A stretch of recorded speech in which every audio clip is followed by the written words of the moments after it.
people here.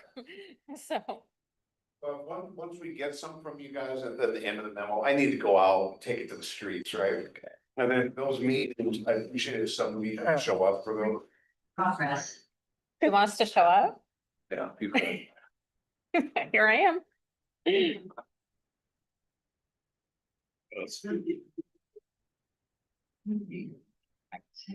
Council Blush. Good evening. Living the dream. Some of the dream.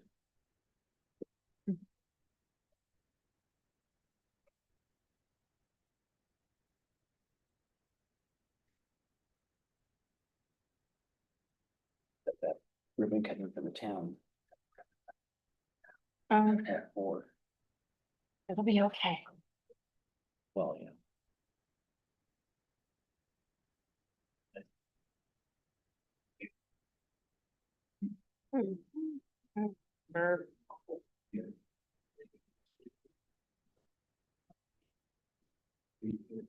Do it before.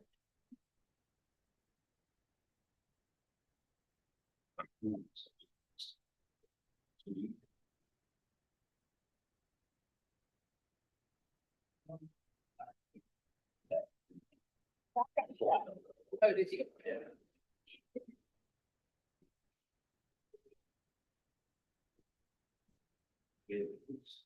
Nice.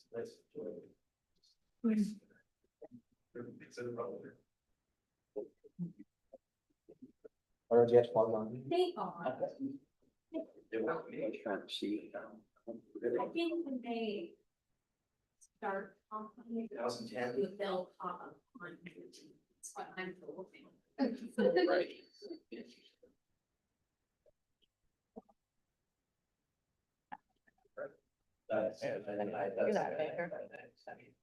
I didn't have it. I was on it 10 minutes So ago. just reboot it, it'll bypass that screen. Okay, I had the same problem. okay. Did you have this is the. Yeah, we got them. Yeah, fine. Yeah, I can teach you my password when you set it up, and then I got stuck and I rebooted and it comes to the normal screen. It's like, I was just in it. I was just reading emails and. Good evening, and welcome to the study session of October 28th. Mary, will you roll call, please? Yes, I will. Councilmember Welch. Here. Member Smith. Here. Councilmember Gilmore. Here. Mayor Nisco. Here. Deputy Mayor Sherman. Here. Councilmember Sad. Here. Councilmember Gutierrez. Here. Thank you, Mary. We have two consultants here, have been working with Mason County on their homeless housing plan. Kimberly and Carolyn have information for us tonight. Hello, thank you. Yes, thank you for having us. Was that the cue to jump right in?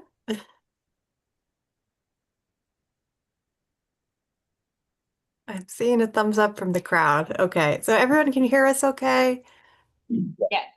Great. I'm going to go ahead and share slides, and then Carolyn will kick us off.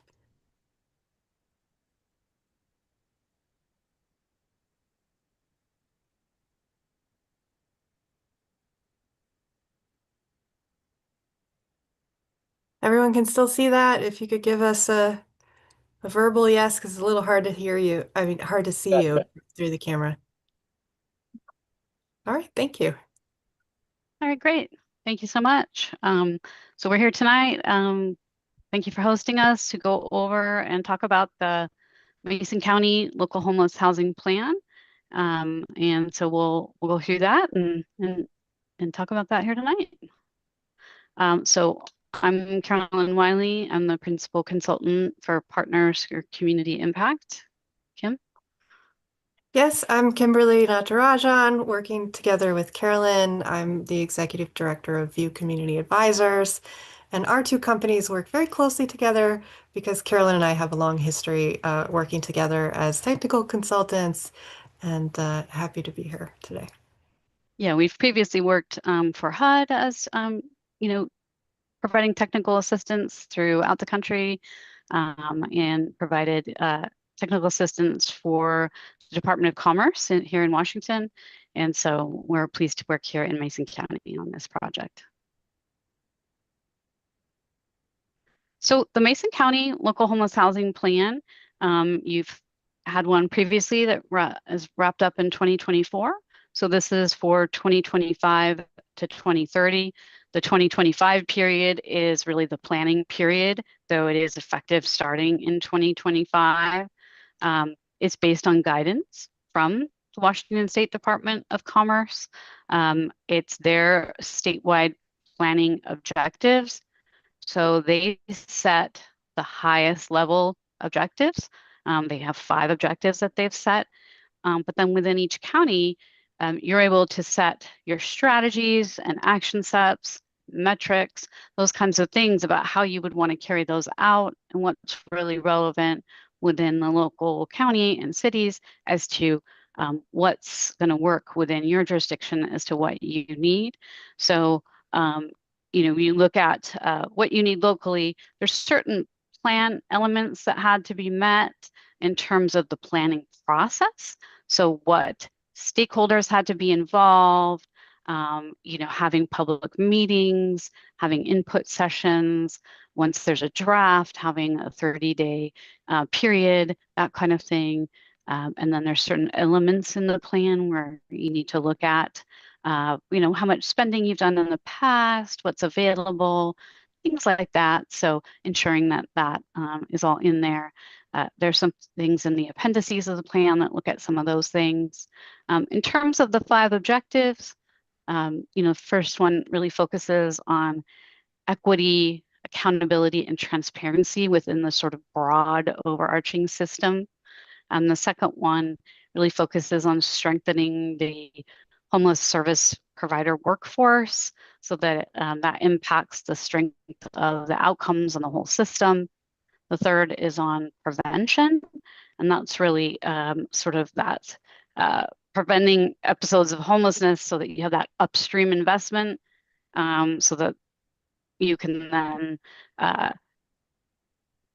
basically, if you do prevent the upstream investments, then you can improve the system overall and reduce emergency shelter. And when you're doing that overall, that improves the system. The fourth is prioritizing those with the most significant barriers to housing stability and the greatest risk of harm. So identifying who those are and prioritizing them within your system. And the fourth is housing. So seeking to house those in the system who need it in a stable setting that meets their needs. So those are the 5 state objectives. And as I said, it's really then looking to see how locally to do those things. So this is about the planning process. So you start the process really, working with the local stakeholders to identify, how do you take those state objectives and really make them about Mason County. So locally, there was a 3-day summit working with the mayor, the city manager from your city, from folks with Mason County, service providers locally who run your coordinated entry system, your permanent supportive housing programs, your shelter, things like that, youth programs, and really working together over a 3-day period to identify how each of those 5 objectives could really be met locally, to look at what are the gaps in the system and what are the needs, what are the strengths that need to be replicated, things like that. Then doing follow-up interviews with participants in that, others who weren't able to participate, talking with people who have lived experience, families, individuals, different groups, and then drafting, and then getting feedback on the different drafts, on different sections of the plan at different points in the drafting process, and then incorporating that feedback. And then right now we're at the part in the process where taking that draft that's had all that incorporated into it and getting comments. So we're here grateful to hear from you tonight. We'll meet with the Housing and Behavioral Health Advisory Board in the morning, get feedback from them. and then have a 30-day public comment window where we look forward to getting feedback from the public over that period of time before meeting with the Board of Commissioners and getting feedback, and then finalizing the plan and submitting it to the Department of Commerce.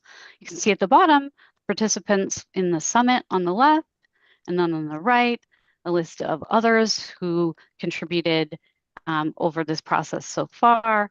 And that list will just keep growing as we move through the feedback process, and will be listed in the final appendix that is submitted to Commerce and is the final plan. So Kim's going to go over some of the data used in the process and some of the statistics considered. Yeah. So I know we shared out the current draft with you all, and this is a long document with a ton of information. I'm just going to share a few of the big picture data elements that we'd want to highlight for you all with City of Shelton and for this discussion today. There's a ton more data and a whole chapter dedicated to this. We are writing a data-driven plan that is, founded in what we were able to research for you, but just a couple of spots today because we only have so much time. And this is a quick reminder that all of the data that we're utilizing here to write the report and give the presentation are sources from HMIS, point in time count, housing inventory count. These are kind of standard sources that you get for homelessness services around the country. All of these sources have their own unique limitations, and we're doing our best with the data and the limitations that the data has, but we're going to use the information that we have at hand to the best of our ability. So what do we know? City of Shelton, that's you all. You're the only city in Mason County. Congratulations. You're also a major source of population growth and economic activity for Mason County. Shelton is the hub for coordinated entry, outreach, navigation, and other housing intervention programs. So when we're talking about housing and stability and we're talking about homelessness, most of your providers are located within City of Shelton. And providing services in and around the county. But the decisions made by the City of Shelton as far as policy and investment are going to have a big impact together with your local providers on how you navigate the 2030 growth to have a successful impact on housing and homelessness instability. One highlight I've got here is that you all recently opened the 30-bed Veterans Village project, and that had a significant impact for both the City of Shelton and Mason County. You all were able to reach functional zero for veterans homelessness, which essentially means that if someone is homeless and a veteran in your county, you're able to very quickly match them to resources and keep their homelessness extremely brief. Another big point of information about City of Shelton is that you're seeing extreme rises in your home values. And we've got a 46% increase in home values between 2020 and 2024.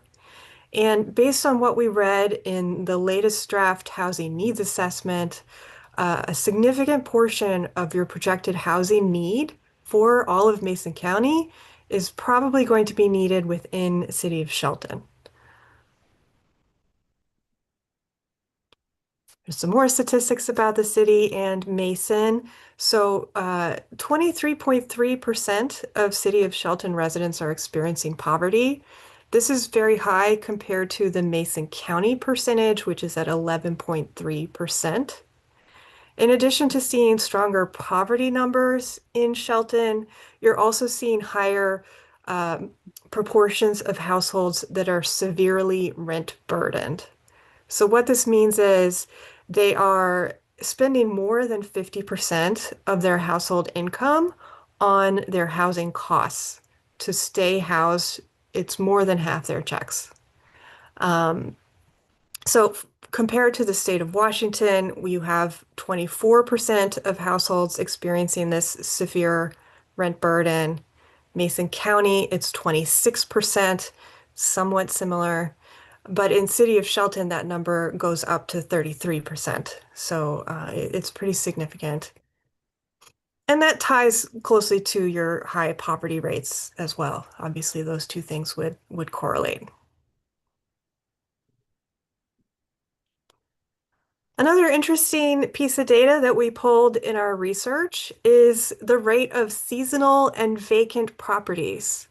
So we noticed that in Mason County, you have a very low number of units in your housing stock in general that are put for rent. And those housing stock that are for rent have very low vacancy rates, near 1%. So if anything's on the market, it's snapped up right away for rental. So you've got a lot of pressure to fill those rentals, a lot of people in need to rent property. In Mason County, 24% of all units in all of the housing stock are seasonal or vacant properties. So that means it's actually more than the number of properties that are on the rental market. This is high compared to the statewide average, which is 17%. It's also high compared to similar nearby counties. So Jefferson County is 17%, Kitsap at 7%, Pierce at 5%, and Thurston at 5%. So again, this is really interesting numbers. It's not necessarily a Shelton problem, but it's really interesting on Mason County overall. I don't have the specifics for Shelton, but it's really interesting background. And so I'm going to hand it back to Carolyn to lead us in towards what we're saying in the plan. Thank you.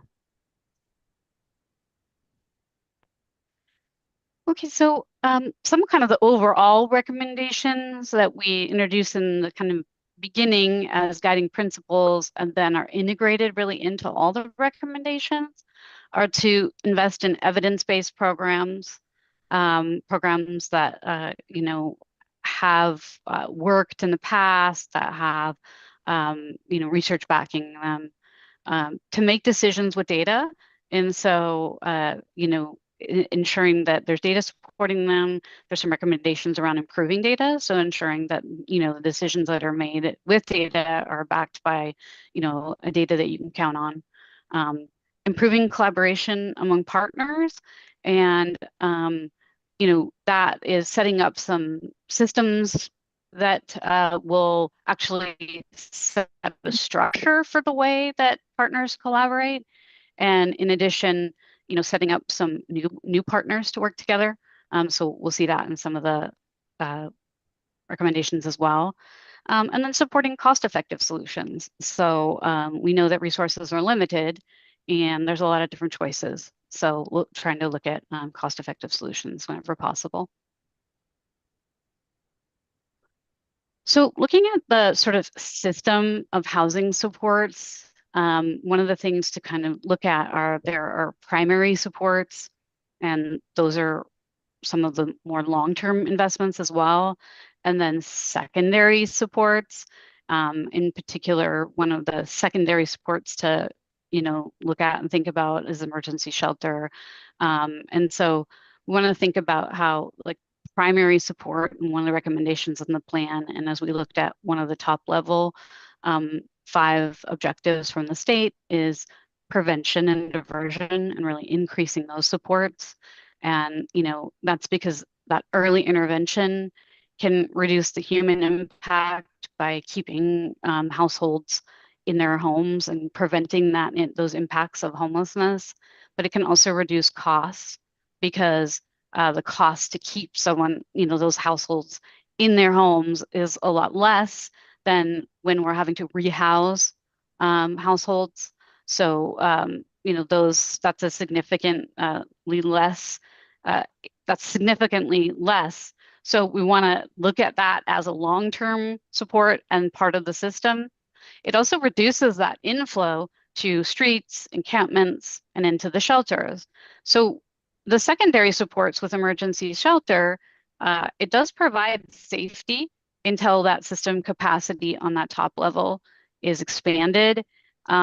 It's a gateway to further services like, mental health and healthcare, other housing case management supports into housing. And so that's important. And it reduces that visible homelessness and encampments and those other things. But the idea of it is that as you're building out your prevention and your housing assistance, that you reduce the need for emergency shelter so that over time you would have a fairly insignificant need for emergency shelter, and you build up your housing assistance. So as you build up, sort of your portfolio of affordable housing, vouchers, short and long-term subsidies, permanent supportive housing, and you're helping those who are sort of priced out of local housing, as Kim talked about, and you sort of have that portfolio, and we talk about in the plan that, there's some different types of things that you can do there, and in your comprehensive plan, you talk about some of those different things as well, that you really reduce the need for these secondary supports. But again, that housing stability case management is how that's an interplay between helping people stay in the housing assistance who need it. It interacts with the prevention and diversion. But those are the way those like two levels work with each other, and hopefully, again, understanding that you need that sort of short-term investment. And it also helps work with enforcement activity as well, is like pairing it with that emergency shelter. Thanks, Kim. So, kind of how do you keep the momentum going when you're doing those investments and, as we're working to sort of implement a plan like this? And it's a little bit of, like, how do we work together to get this collective impact? So, we look at defining and these strategies, we identify and prioritize action steps. So there's a lot in this plan. So how do you identify and prioritize, like, what are the first things that you're going to want to work on in the first 6 months and in that first year? And then you take those action steps, and then you evaluate the status. Where are we at after that first 6 months? Where are we at after that first year? And then collectively, together, you kind of refine what is the next steps of that strategy. How do you work together? And, it gives you that shared accountability by working together and, using that process. And again, the plan sort of sets up a structure to actually work together to do that. Thanks, Kim. So the structure that's set up in the plan are a set of committees. So the first one is called the Local Plan Committee. And it's basically like mimicking the group of people that work together on the planning process.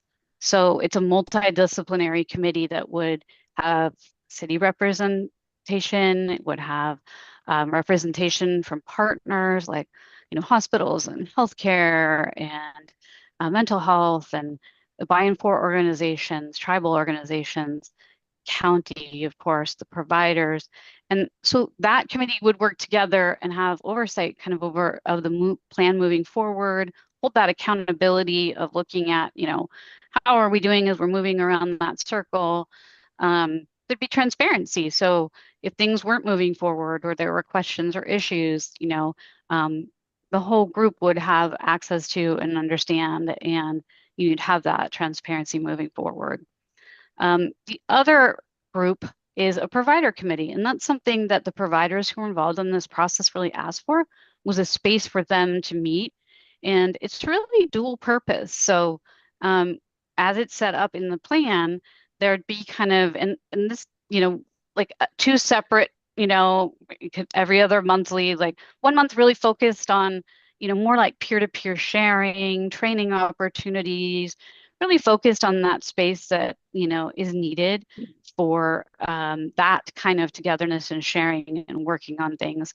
The other would be the shared role in moving forward the things in the plan that, they want to lead and carry, and bringing that sort of then advice and accountability and moving that forward. So There's really these two committees, this structure again for some new collaboration and new ways to lead and move the plan forward.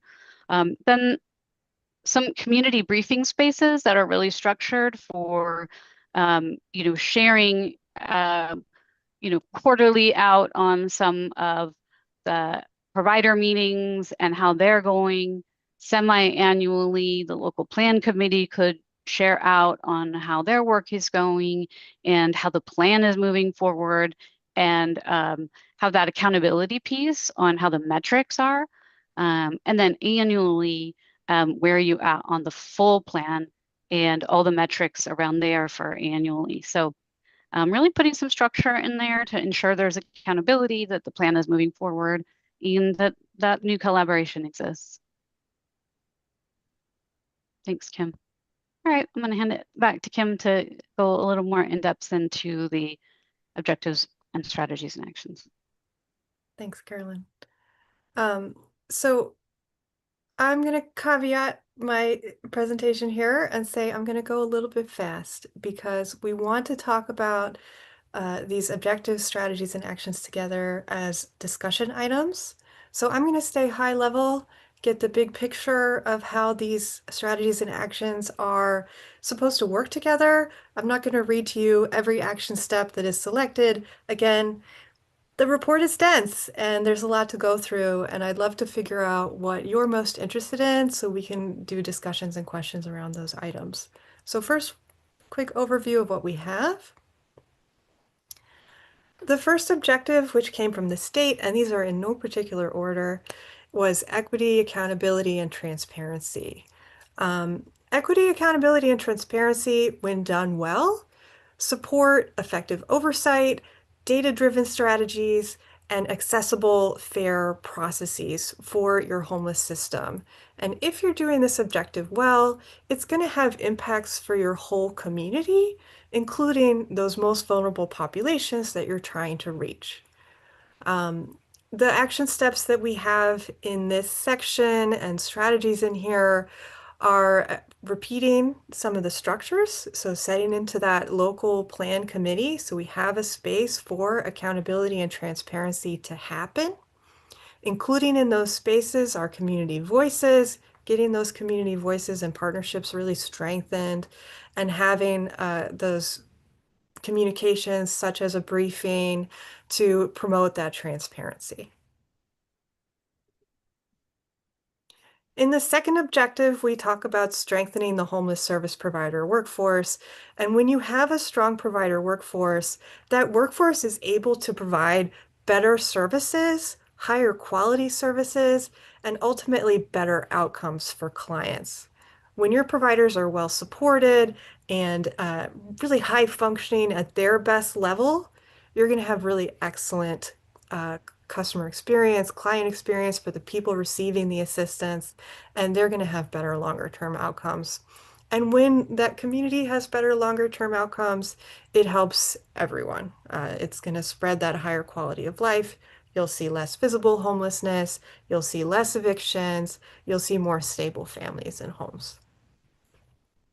The suggestions we have in here, we've got the provider committee, which again, this was a space they really asked for, and this could be a space where they can help strengthen each other, sharing information, peer-to-peer trainings, expert trainings could happen here, and it could be a launching point for additional overall supports like wellness initiatives, talking about contracting updates, and other changes that could really be more supportive for provider stability and that workforce strength.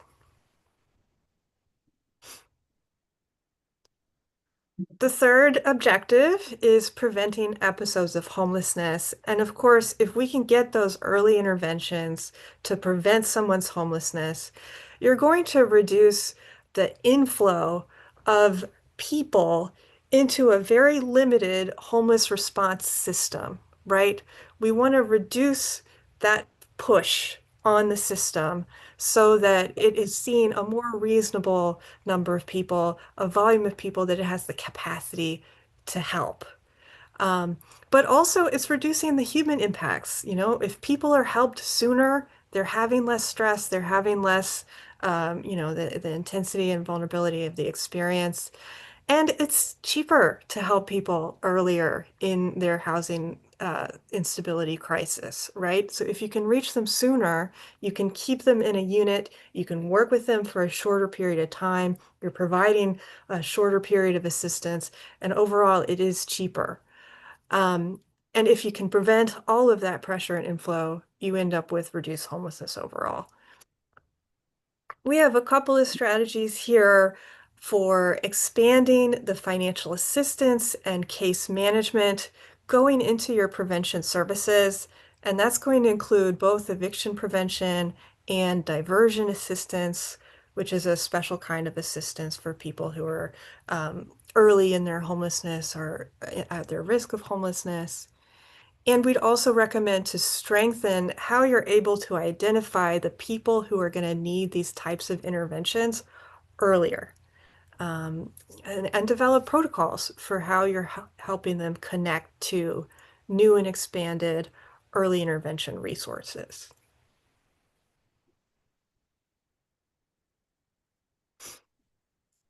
The fourth objective from the state talks about prioritization. And they specifically name prioritizing those with the greatest barriers to housing stability and those with the greatest risk of harm. So in this objective, you wanted to identify who those people are. You want to be able to identify them really well.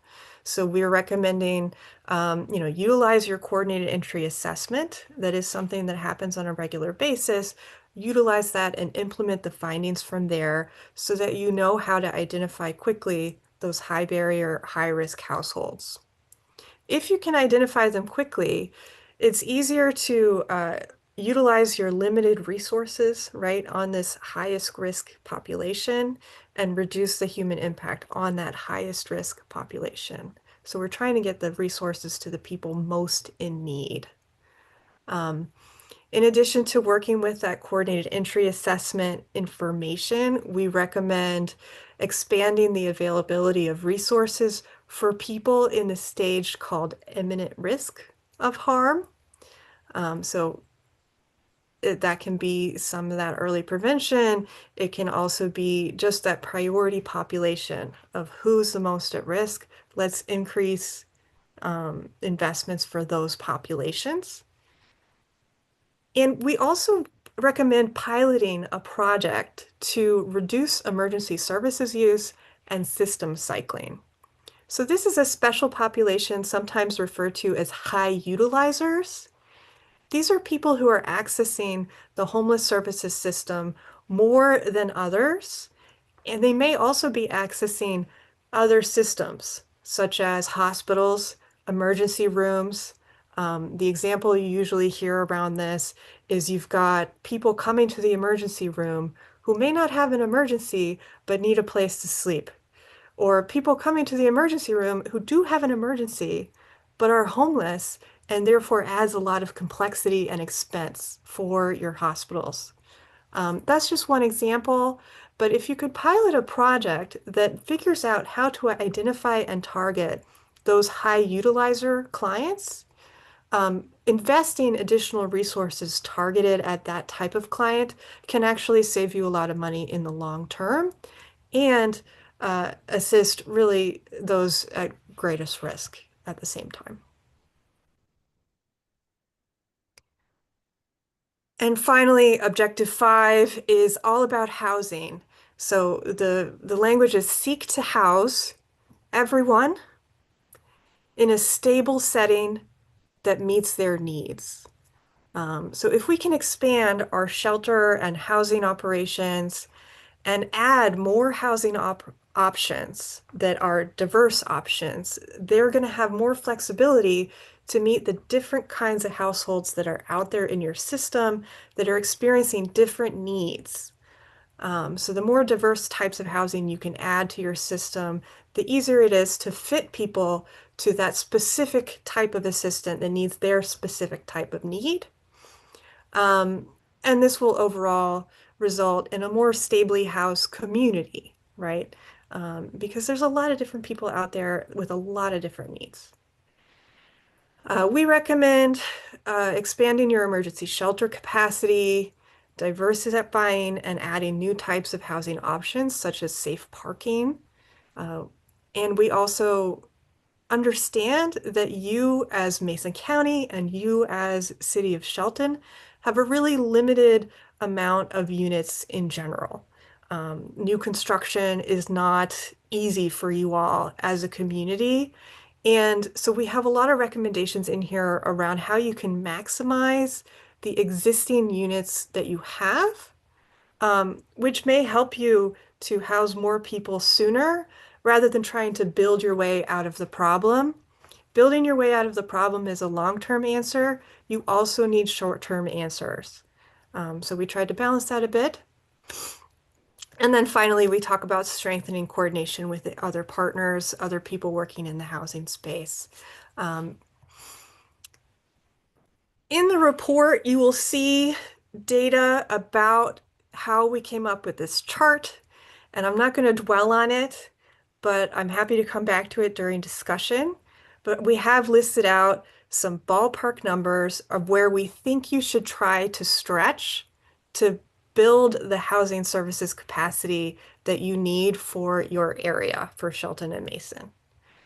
So definitely we know you need more emergency shelter. That's an immediate need to provide immediate assistance. And you recently had your main shelter close, so we have a large recommendation there.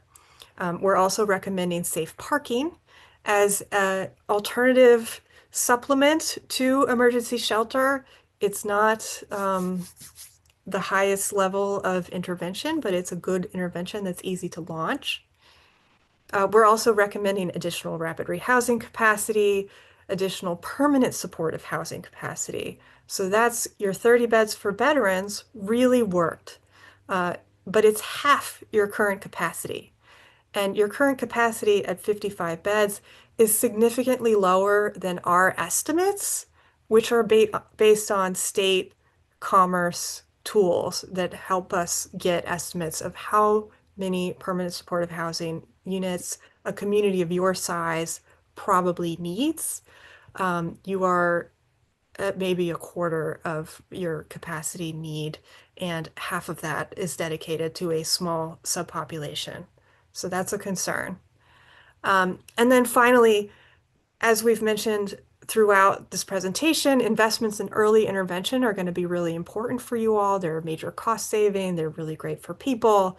We're recommending that you increase your service for diversion and one-time supports, which is a type of early intervention for homelessness prevention. All right, and this is the last slide, which is what does this all mean for you, City of Shelton?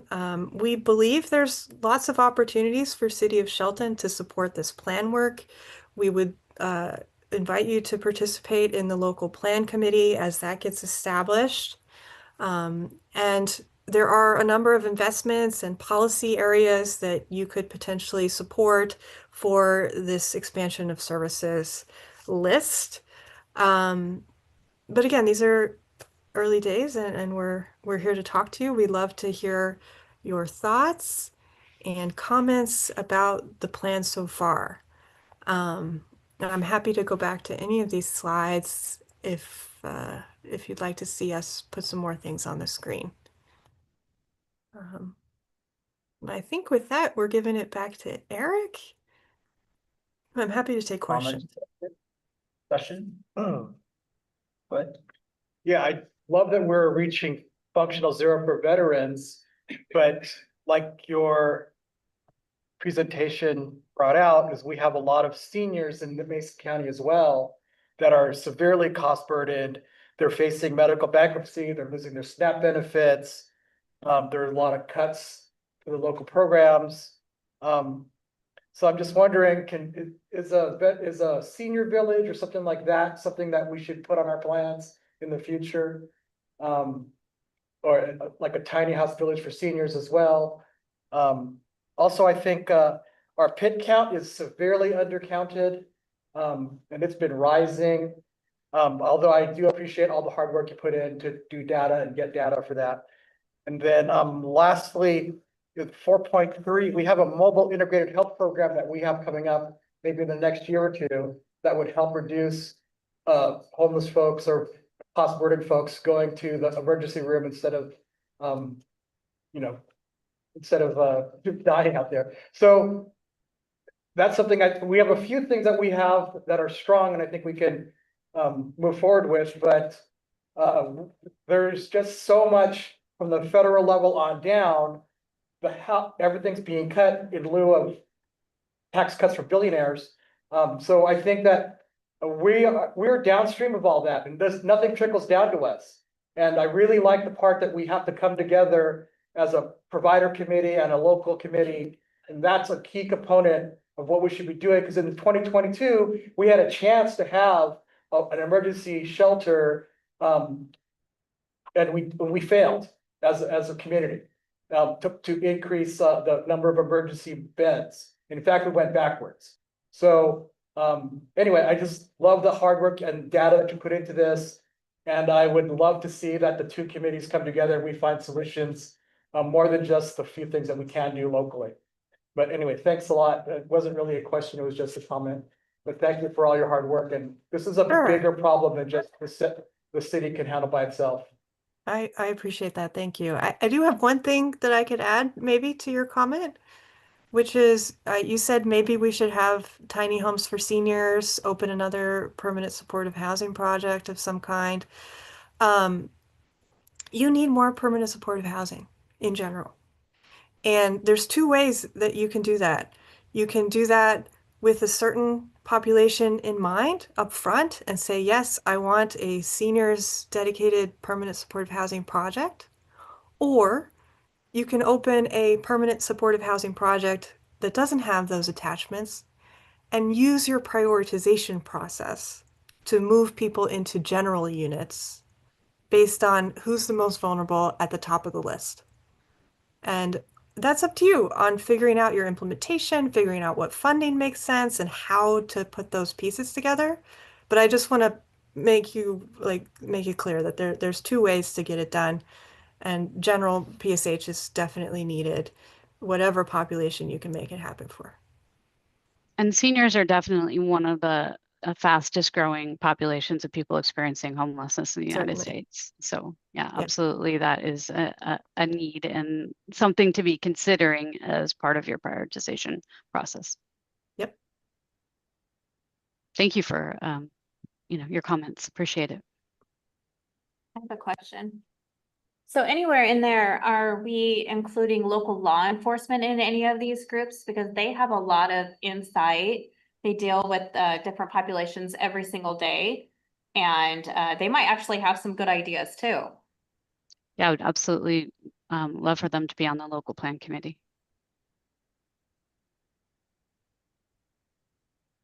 That's a,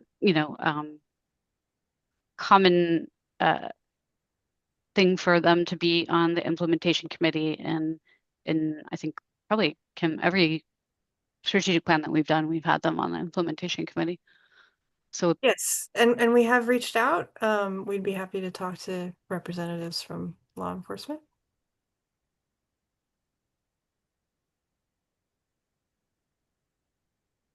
Designated crisis responders, is that part of that as well? That would be part of I that. was gonna also mention, the plan's not really addressing mental illness at all, or, addiction services. That's why some people can't get into housing, obviously, is because they have some of these issues. So with no mental facility beds in the state and very few services for addiction, how would we address that in this plan?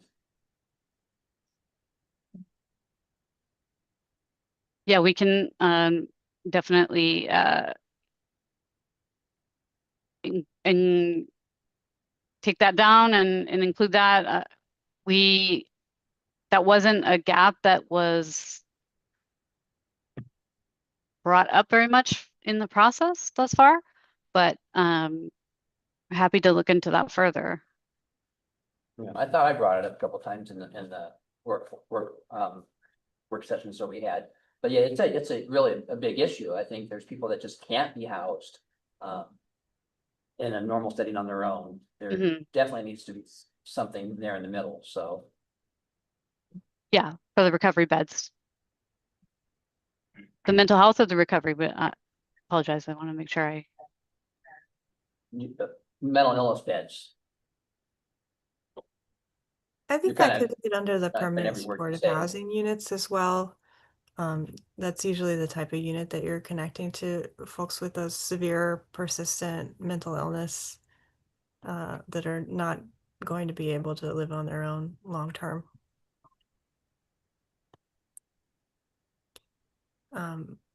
But yes, additional housing of that type would need additional wraparound services to support that type of client. Definitely. Comments, question? Thank you. What are your next steps after this presentation? Are you still building and going to the county with this as well, or? We actually talked to the Housing and Behavioral Health Advisory Board tomorrow. And then we go to the County Board of Supervisors? commissioners Board of Commissioners? in We not till have- December. Yeah, so we have a 30-day public comment period and time to take feedback from you, feedback from the public. So you know, we can do additional research. So we have received your feedback on kind of the lack of crisis response and mental health services. And like Ken said, that does wrap kind of into the recommendation around permanent supportive housing, but definitely want to further look into your feedback and any additional things that we hear from you tonight. Yeah, and anything that doesn't happen in this phase of, finishing this plan that's going to Commerce for December is pushed into the implementation phase, which if we have a local plan committee established, that would be the place to continue discussions about, specific action items and making the plan have legs. Um, Mayor Nisco, I got a question. Sure. If I wanted to make public comment, where do I find the full document? Is there a website? How do I do that? For the Yeah, so public, and maybe send a link out or something to folks. on Wednesday, the county is, sorry, that's because it's tomorrow. My understanding is that tomorrow afternoon, they're going to post the draft document, and we've created like a survey where you can go and fill out and put comments, and we're also, available by email if someone wanted to directly do that. We're also created 2 office hours where people can come on and just talk with us directly. And we've done that in the past, where we've done a couple where people can just come on and talk to us about previous drafts. So yeah, so that's all going to be posted with the notices, which will be on the county website, their social media, in the newspaper. So that's all going to be either, I believe, tomorrow afternoon, but at the latest Thursday. And then that will all be up for 30 days minimum. I think a little bit more, because I think the 2 Board of Commissioner meetings are, I know they are December 3rd and December 9th. So there's a little more than 30 days available there. And we're very willing to, talk with folks about it. Great, thank you. All right. Well, thank you very much. Have a nice evening. Okay. Thank you. All right. Next, Acting City Manager Jay Harris and Assistant Public Works Director Aaron Nixon, Commissioners about Olympic Highway North.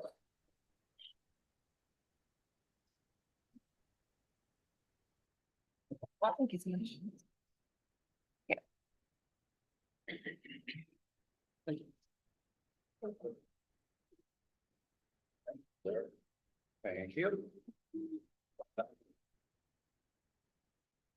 Can you vote the PowerPoint? Thank you. I thought of that a few months ago. Trying to do We have a big crowd that wants to see it tonight, so.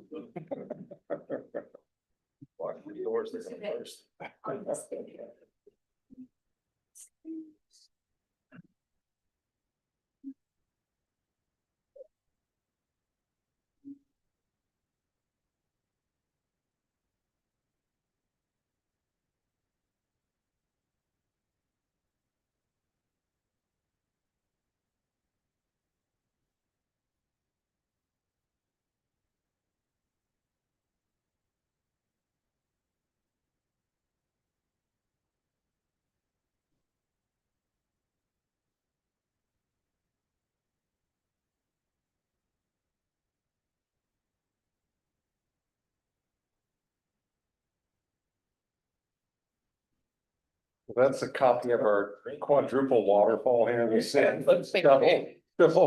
We're doing okay. They're coming up with great It's a new pictures now improvement. for years.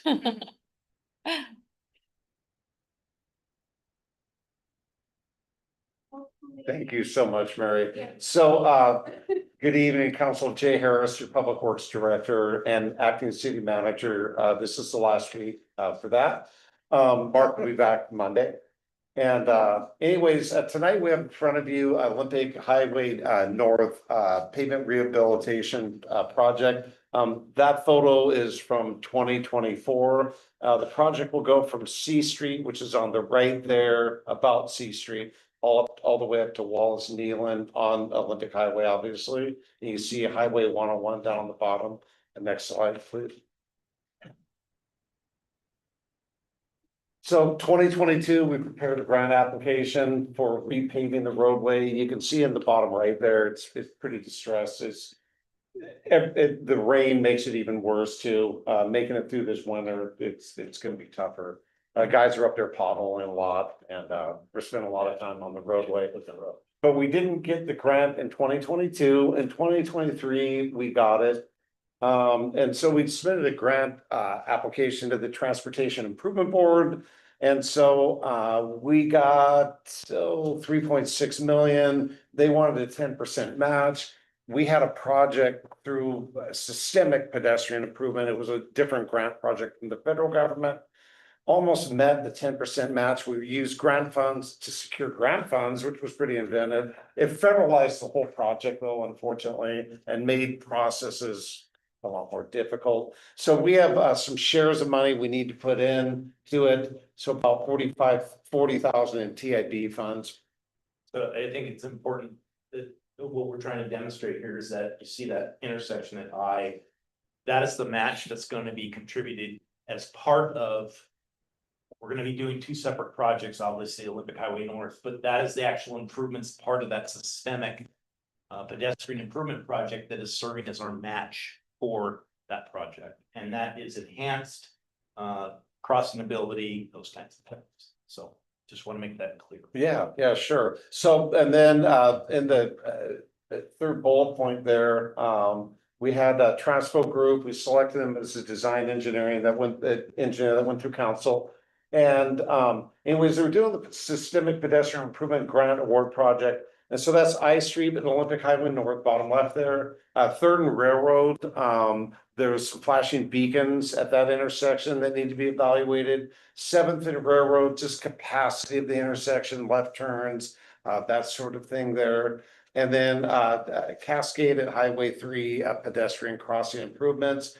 We have right now, they're more engaged right now on Olympic Highway North in existing conditions. They've been up and they did a geotechnical boring. And did the survey crews get up to all the different locations for Systemic? Yes, Okay. yes, that was it. They were going to finish that up today. Part of the issue that we were having is that we couldn't get people to come out and locate the utilities out there, and we need that. So I got on it and we got them out within a couple of days. And they're gonna be surveying that. Okay, now our sewer and water and storm, we took care of, but that's cable, phone, power, gas, which is really important. Those need to be shown on their plan sets when you're out there doing things, right? So, anyway, so we're almost done with the existing conditions plan for both projects. Next slide, please. So, part of the grant funding award, that $3.6 million, stipulated that we had to put bike lanes in, as part of the project. So to accept the grant funds, we said, we'll get those in. So, anyways, some of the alternatives are in following slides. We lost that, Larry. Sorry, you're surfing over there, aren't you? There it is. So you can see the existing road configuration. There's a parking lane on each side. This is from C Street to K Street. From a little north of K Street, it goes into where there's 2 lanes, like in front of McDonald's, and 1 lane the other way. There is no parking in that small section of the roadway. So that's sort of that explanation there. I think it's important that please pay attention to the dimensions of the lanes. Because it's gonna change, and that's really the basis of our conversation tonight. Obviously, we have some very wide lanes, 14-foot lanes are pretty big. And normal parking lanes. Right, and as we go into the various scenarios, you're gonna see stuff change just because of size limitations, those. Yeah, so remember, we got trucks, we have a lot of cars. That road is very, very busy, right? So it's important that the choice that we make, that we try to leave the lanes as wide as we can possibly get them. And currently a 14-foot driving lane is a good lane. It leaves a lot of shy room. It's good for the big trucks and that sort of thing. Unfortunately, though, cars parking, the doors opening, that sort of thing, and the cars are driving a little faster. They're doing 30, 35-ish. And so, anyways, you don't want your door taken off, when you open it. So typically, most collectors / arterial roads where this is getting up to arterial capacity, they don't even have parking on them because it's there to transmit traffic, right? Yeah. Next slide. Our code doesn't allow parking on arterial roads, does it? On collectors or arterials, if that's a new road, you wouldn't have any parking on it at all. This is an existing condition that we gotta deal with, right? And so over time, though, once we add more and more traffic to that road, and very likely another lane in each direction, this is 20 years from now, the comp plan's coming up and it's showing that road, the volume on it is going to increase exponentially. That parking is just a matter of time, right? So down the road, it's likely it's not going to be on the roadway just for pure safety purposes, but for volume also. We need that road to transmit cars, not a parking lot. And the bike lane requirements on both sides of the road? Yes, yeah, both ways.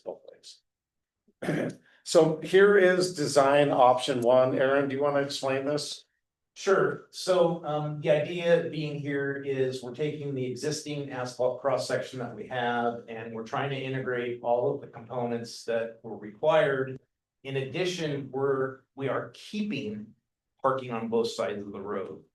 And the desire here is initially when we were going in for the grant, there was a lot of discussion amongst staff with regard to parking along there and how we would struggle because the businesses would really continue to keep that parking there. So this is basically the primary option that we would consider because it meets all the objectives of the grant. It provides for biking as well as parking on both sides and lanes. I want you to pay particular attention to start looking at your lane dimensions. They start shrinking significantly, and obviously that's because we've had to add these bike lanes. Personally, I struggle with this design because for the reasons that Jay kind of alluded to already, you have parked cars opening doors, you have it right next to your bike lane. You know how people will not think and just open doors and create hazards. For bike riders, that's not good. Correct. There's also, if you look at it, there's really not a segregation between cars and vehicles. And that, in my mind, as you start narrowing down those lanes, you're gonna restrict people. And I'm not gonna say that they're going to get edgy, but it's just gonna make it a lot more difficult with regard to safely ingressing and egressing, not only via vehicles, but obviously bikes. And I really take a look at the kind of the advantages and disadvantages that are identified with this. I personally, for this particular option, I think the disadvantages really outweigh kind of the advantages. But this is the base option that, based on the existing condition and maintaining parking on both sides of the roads, this is what we would go towards in designing a roadway cross section. Without moving curb and sidewalk, I mean, curb to curb, it's where we don't want, that gets expensive, right? Quick question, because Yeah. I know there's more options. So you said to get the grant, we have to do this, but how long do we have to keep it?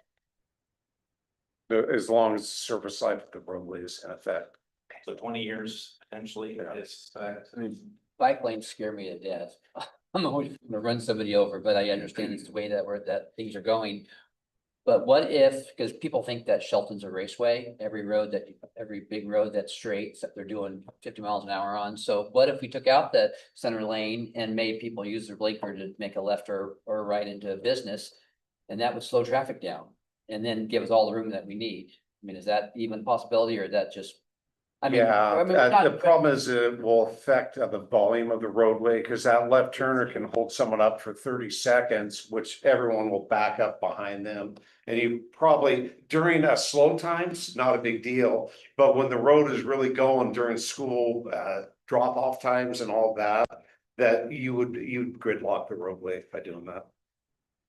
But what your comment is, though, also is slowing people down, adding landscape planners, potentially maybe a few medians here and there, try to break up the landscape a little bit and use some alternatives rather than having 2 lanes of road with bike lanes and parking, and you could see from end to end.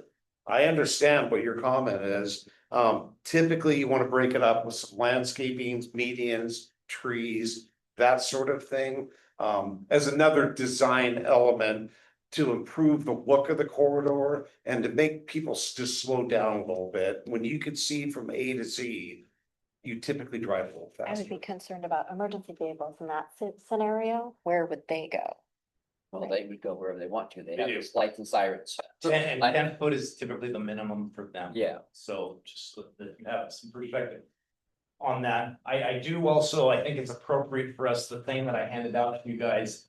We make the statement under disadvantages, underutilized on-street parking is retained. And that's part of this discussion that we want to have with you. I did, myself and Colton went out and kind of did some random analysis with regard to the parking that is happening and occurring along there. And that's what this table suggests. And Aaron, I really appreciate that. This is really good information. Yeah, I agree. I agree. Yeah, and this isn't, This it's isn't scientific, exhaustive. but it's a snapshot in time of what people are doing today, right? But So, we wanted to get the morning and the afternoon times, and what we did is we actually went out there and physically counted parked vehicles on each side of the road, and you'll see the east side, you'll see the west side. You'll also see the amount of stalls on both sides, 32 total on the east, 56 on the west. Based on our numbers, and what, we have some averages here for you guys, to consider. If you look, I mean, really the glaring piece, if you look at the percentages, that is the percentages of parking stalls that are actually being utilized at any one time. It's pretty low. There's not a lot of people that are utilizing it. Now, I will tell you, because I went out there and looked at it, the ones that are there are pretty consistently in the similar locations. One of the ones that really, they take a lot, or they don't take a lot, I'm sorry. They are always out there is the appliance place. They're parking all of their commercial vehicles out there. I will say, there's a couple markets down there that are utilized. Some of the other things that I noticed, at least on that, was there are, in most cases, most of those businesses have some sort of parking for their customers. I'm not saying in all instances, because there are a couple that really do not. But the reality is that if you look at these numbers, we're really not utilizing that parking. Now, granted, as things develop and get more, we're probably gonna need to have more desire for that, but you had mentioned something about our code. Doesn't it kind of require you to provide some sort of on-site parking? yeah, it does. If you're redeveloping an area, you're gonna have an on-site parking lot. when houses or small buildings get torn down and something bigger goes in. The dialysis clinic is one of those that they put a parking lot in. So we have design standards by square footage. So as that redevelops over time, that on-street parking will go away. So we can't be short-sighted on that, but I will, I mean, just looking at this, it's fairly underutilized. I caveat that with the designs that we're now going to show you, which is going to play with some of that parking. And candidly, when we do have these public meetings, I guarantee if we completely eliminate parking, there's gonna be a lot of formal discussion about that. There are some other options that I really like, but let's go. through Yeah, them. one other thing There's is, no on-street parking from K Street to Neal and Wallace, right? None. Yeah, None. there's a So second it lane just there. Stops right there. There's a little bit in front of Olympic Plaza there, but Olympic Gateway Plaza. Another thing to consider is the on-street parking is dangerous for the driver when they step out. Agreed. So I think it's kind of a no-brainer to like let some of this go because it's underutilized and it's more dangerous. And most of the businesses there do have some sort of parking lot. They do, some of it's front door convenient parking though, that if your business door is right there and I can just pull up, open my door, jump out and walk in. I don't go into your driveway, park in your lot, get out of my car, walk through the lot, go to your door. So some of it is a little convenience based, right? I think you see in some of these options that we're not, in some cases, we're not gonna eliminate all of it. We're trying to provide for some of it, at least one side of the road, which with these enhanced crossings is gonna make it a little bit better and easier to cross the road. If people they have to park on the other side to get a business on the other side of the road, that there's Okay, potential. one last thing I want to go over is in the advantage, you see the second bullet point there. What that means is the curb to curb width of the roadway is not going to change with whatever option we choose. We're not moving any curbs in or outwards. But at the intersection, there's bulb outs. The bulb outs, just like on Coda, encompass the ends of the parking. So the pedestrian standing in the ramp is out there near a bike lane in this instance, right? You'd be standing at a crosswalk, watching the bikes go by and the cars go by, hitting a button, hopefully, or doing whatever. That's why those mid-block crossings are important and the flashing beacons and all that. But this is one of the narrowest options of you having to walk from one ramp to the next ramp because of the on-street parking. Okay, so for some clarification for people who might be a little bit challenged directionally, what type of businesses are on the east side and which ones are on the west side so we can mentally figure out what you're saying here? So the dialysis clinic is on the east. East, okay, Okay, Dental facilities over there as well. okay. I know there's a dental facility on the other side Okay. as well. So Edward the, Jones is on the west side. okay, so like the appliance store is on the west. Right. Got it, Yeah. thank you. yeah. I So. can't be the only one with that. It's kneeling.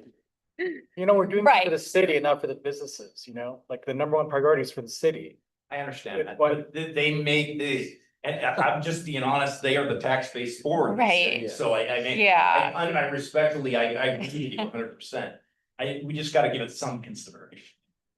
I can, So that's all. I can picture some businesses that might, if they lost some of the street parking, might hurt them. I think Suzanne's has 3 parking spots on their building. I think the little convenience store has 3 parking spots. I think, let's see who else is on that road. and that's the west side. Yeah, Okay, so, you know, I think the other side, we got the gun shop. I don't think he has any parking. I think that parking there is for the apartments. So, I mean, yeah, I think we need to look at it. I agree, and I think we're gonna have some options that you guys like. Yeah, next slide, one, please. thank you. Keep going, Aaron. Gee, thanks. You're welcome. In this scenario, he put the presentation. I put it together and I'm making him give it though. It's his project though, he's the manager. How's that? In this specific case, what we would do is we're suggesting that we do indeed eliminate parking on one side. That would allow us to kind of expand the biking lanes. You get, at least on this side to the right, you get the traffic away from folks. They have the sidewalk and curb that they can kind of lean on if they need to. You're also segregating on the other side, that would be the west side. You're segregating out 2 sections to keep parked cars, so you have a lot more room if you look at the park car, when they're opening a door, they're gonna have the ability to continue to move on. Similarly, on the other side, there's a lot more room. Also notice that the lanes are increasing just a little bit than the previous one. That's because of the room that we've obtained by eliminating that 9-foot parking strip on one side. The reason why I somewhat like this one is that it doesn't completely eliminate parking at all. It does provide some parking on, at least on one side of the road, with the ability that people could get out, walk, and cross the street to go to a business. So this is one of a good option to consider. You want to add anything Oh, else? no, just said they have the disadvantage, the crosswalk's a little longer than option I one. mean, I would like this, but I have to have parking enforcement. For something like that, but you're gonna have every employee at one business taking every single spot, and then the business is not gonna get anybody to be able to park there to begin with, so. Yeah, I you mean, know, we have without some of that going 2-hour on down. parking or something. I agree with that. The parking though is sort of underutilized right now. So I mean, when you look at the percentages, I mean, on the east, it was 17% occupied. So, you know, if you kept And all the parking on the west, for example, I'm just throwing out an instance, you would have 56 stalls that are being utilized at 8% right now during these time epics, So you're, right? instead of 88, Yeah. you only supply 56, which. Increases still, if the you number look that at they're the parked numbers, in, but I still think half You're of them. meeting the need. Yeah, Are we adding more light up there with this project? yeah, we're talking. We'll about- be tweaked up just- there tonight. I just talked with PUD and their desire is they're going to replace all of the streetlights up there. What they requested is that we do a photometric analysis to kind of identify brightness, those kinds of things that makes it the safest that we can. So yes, that they are gonna also underground everything, guys out there. So a lot of those poles are gonna go away. Next slide, please. Go ahead, Jay. Okay, this is Jay. So the next one is an option. I found the city of Portland had a little sketch like that. And they've been doing a lot of these two-way bike lanes on one side, right? And so this is where you retain parking on one side and you put the bikes on a shared bikeway pathway. And in the future, that might be a multi-use pathway. It gets expanded over and, you know, maybe some street trees and some other benches and whatever on the backside, and maybe make that into a more multi-use pathway just down the road. Right now, the pavement will be available and we can stripe it for two-way. The good thing is when you get down to C Street, there already is a multi-use pathway there. There is no bike lanes going down the hill on the roadway, right? So this ties into that very nicely. We can get the people right over there. Wallace Nealon, we were gonna talk to the consultant about what his idea is. Has he got back to us on Not that? yet, not yet. Okay. How But we when you gonna get- tie into You it? go, you have Right. both on one side, then how do you split them up at Wallace Nealon and get people to go where they need to go, depending on which direction they're coming or going to, right? It's interesting. So it all depends on what side that's on, right? And so if you chose the east side and kept all the west side parking, for example, then we would have to see how it would split there. But then that wouldn't work well when you got down to the bottom because that pathway is on the west side. So anyways, we'll need to do obviously, if you choose an option, we need to come up with some renderings and some more thinking sort of thing for you folks to look at. 12-foot lanes are a little wider, it's a disadvantage, a little higher vehicle speeds, they're not quite as tight. We're at 14 today, right? And then the transportation people, this came from Transport Group, so the counterflow bike lanes may be uncomfortable for some users. And you know, I don't know, I got back, it was a year and a half ago, I was over in Europe and you saw a lot of those, right?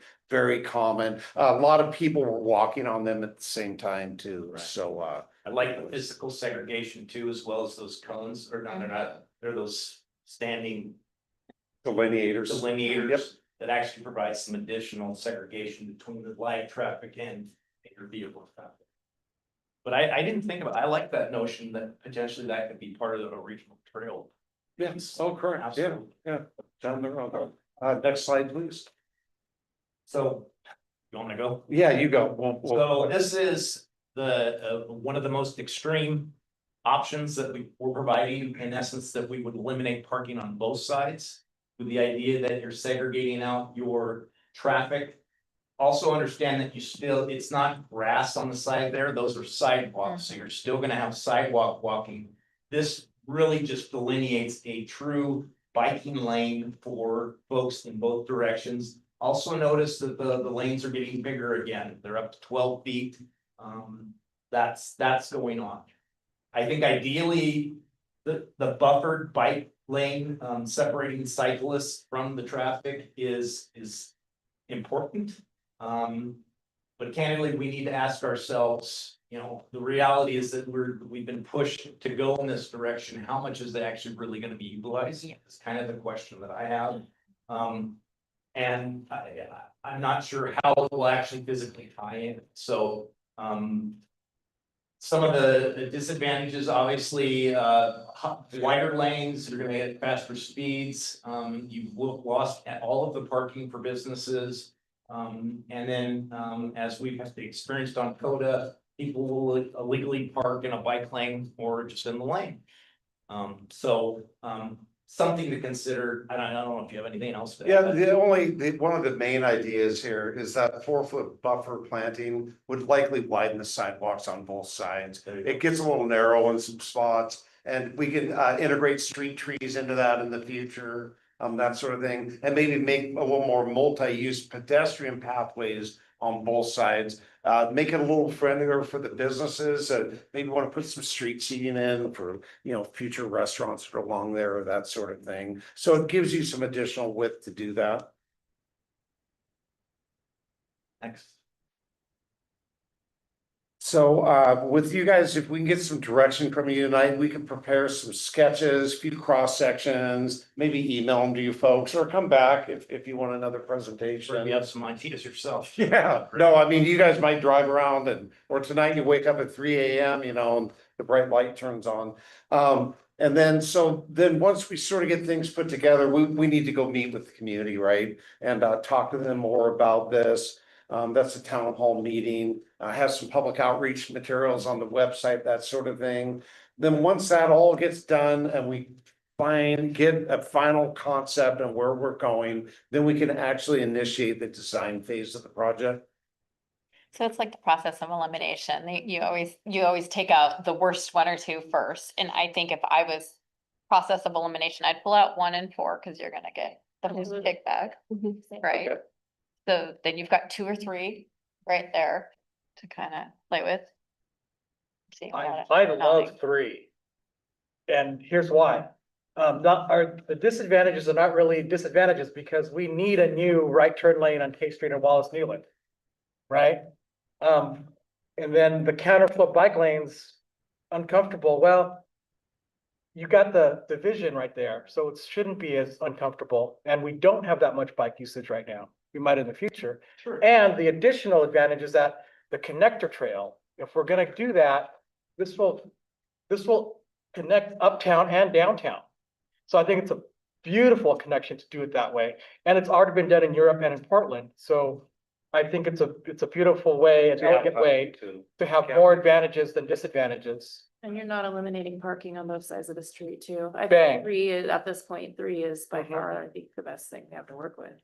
And with that, I agree with both of you. If we could keep the bike lanes together, I think that's a little bit safer because if you have both lanes on both sides, you're gonna end up with more possibilities of somebody getting hurt somewhere. But if they're on one side, you know, they're always on one side, I feel like it might be a little bit safer. Do you think people wouldn't just ride on the sidewalk on the other side? If we did that, they just ride on the sidewalk. I mean, They're gonna do it anyway. They're gonna ride their bike on a sidewalk. I mean, they're gonna ride their bike on the sidewalk. That's actually allowed by the state of Washington, so. And if I had a In house, Oregon, it's not, but in Washington it is. if I had a house uptown, that's a great place for your kids to go riding their bike up and down the street. So there aren't any sidewalks or safe places to do that uptown. So I think it's advantage, and disadvantage, we can flip it to advantages. So The other thing to think about, you guys, is e-bikes and everything that's going on with that. The reality is that at some point, and I'm not saying I'm not advocating for regulation, but the reality is, you guys, there are people going 40 miles per hour on sidewalks, Mhm. and that's dangerous. And, It's dangerous anywhere, those things, yeah. you know, Yeah. I don't know the answer to that. I think maybe you start regulating like motorcycles potentially, just because they have that speed capability. I don't know the answer to that, but I agree with you. I think to actually have an identified area that they can use. We're gonna have to figure it out anyways. Right. What we're going to do with that, because the reality is these bikes are getting faster and. I don't have any, you know, this is kind of set up for people pedaling and Right. slow speeds, those kinds of things. Those other ones are really traffic related types of things that I think they need to be in the travel way. Right. So I don't know if that's the answer, but I know it's continuing. I know in parks. Well, I was working in Kitsap County before I came here. That was the biggest issue in parks, is trying to regulate those, segregating those bikes and horses and everything else from seniors and everything, all of that. So it is a big deal, and we're gonna keep dealing with it. Yeah, because they do get combined going down the hill. They do. And so that's an important thing, that on the wayfinding and the striping, it needs to go down the hill. The project doesn't end at C Street. Right. Going down the hill, you have to put people in their place. You're right. And some slow signs and that sort of thing. So I appreciate you bringing that up, because I didn't catch that part of it, that we can't just end at C Street. We gotta go all the way down to the bottom. Okay. I wouldn't remove any of the options until we talk to every single person involved on the Norfolk Highway. I think we should talk to every business that it's gonna affect and get their opinions as well.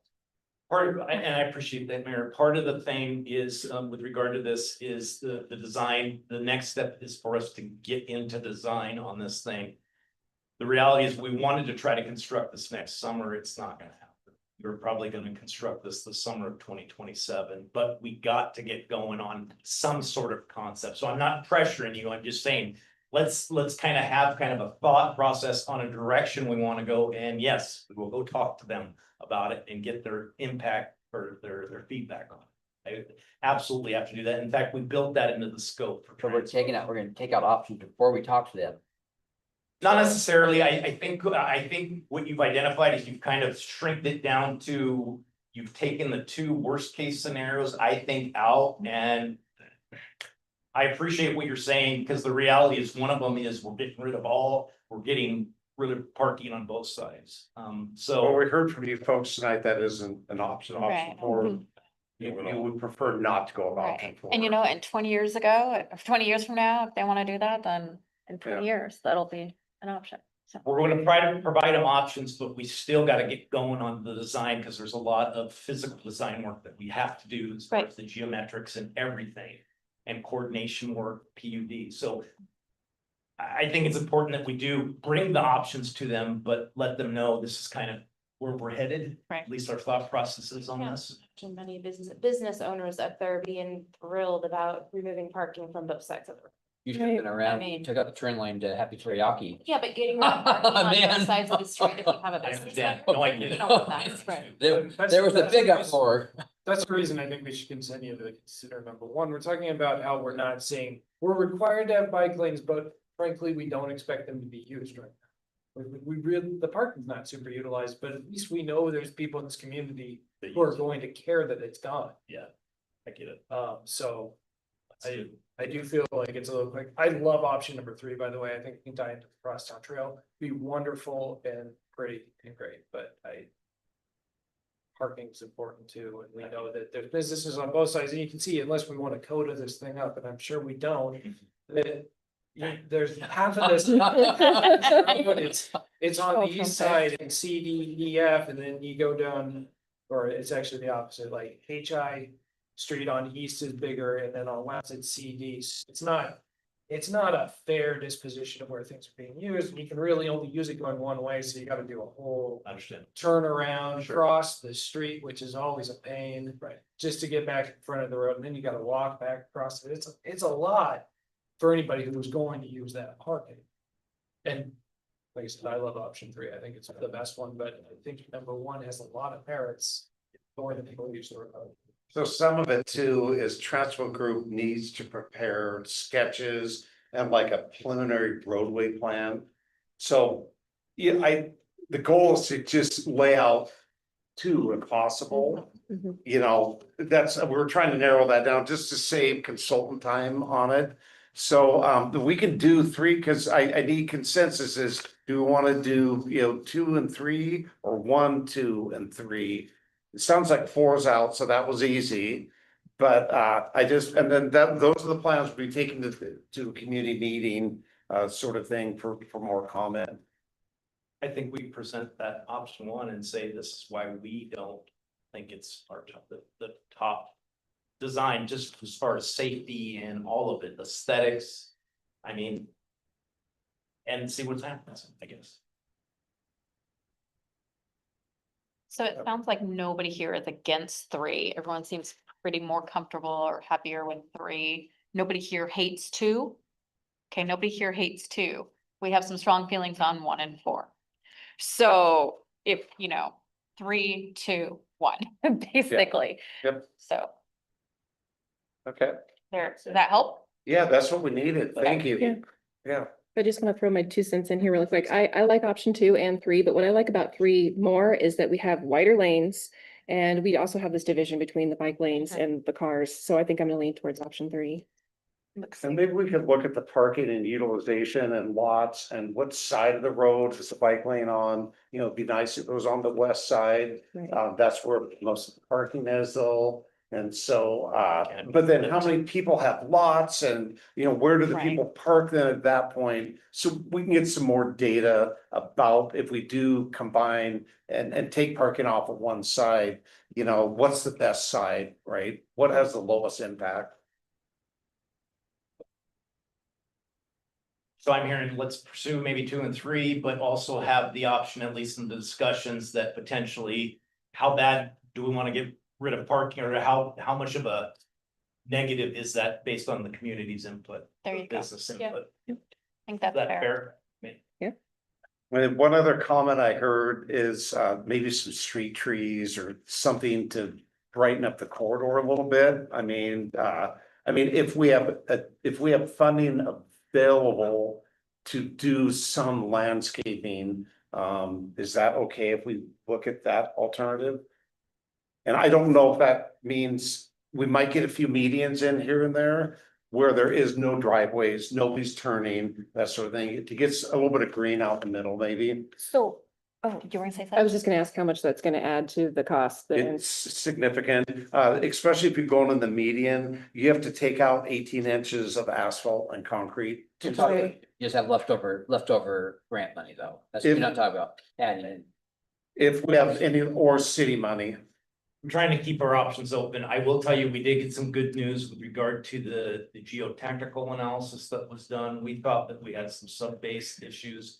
It appears it's more of just surface stuff and just pounding rock or truck traffic, all that stuff. So if we don't have to dig up our base and repair our base, that's gonna help save us a ton of money. What they found is the asphalt binder that holds all the rocks together is disappearing. It's oxidizing and it's getting worn off. And that's why it's rattling and all that. And it was last paved in 1989, so that makes a lot of sense that, asphalt doesn't do well in the hot sun, high traffic, that sort of thing. Heavy weights. The road should have been probably redone 10 years ago. We waited a while. So with your comment about the street trees, would there be any way to incorporate that into design number 3? So where instead of those yellow things to divide the drivers from the pedestrians, maybe make that pretty. So it's still a divider, it's still practical, and it also looks good. So you're killing 2 birds with 1 stone, maybe. Yeah, we can look at that.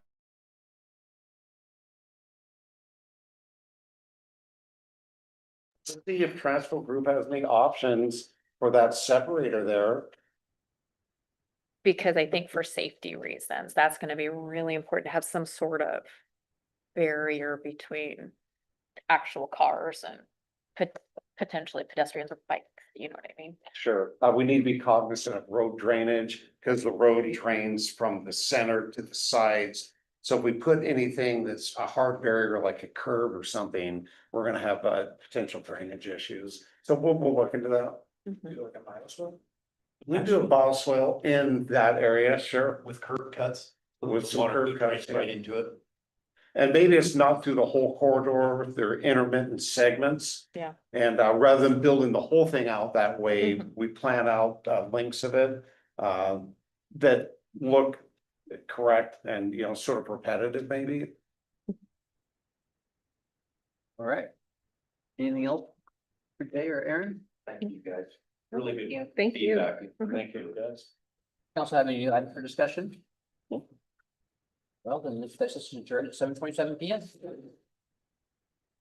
You'll see an email from me about Photo Street tomorrow, about the decision making here and what the next steps sort of things. So I got that. I'm doing a bunch of things right now. I almost got it done though. And man, so I keep up with all that. And I am not a chat GPT guy.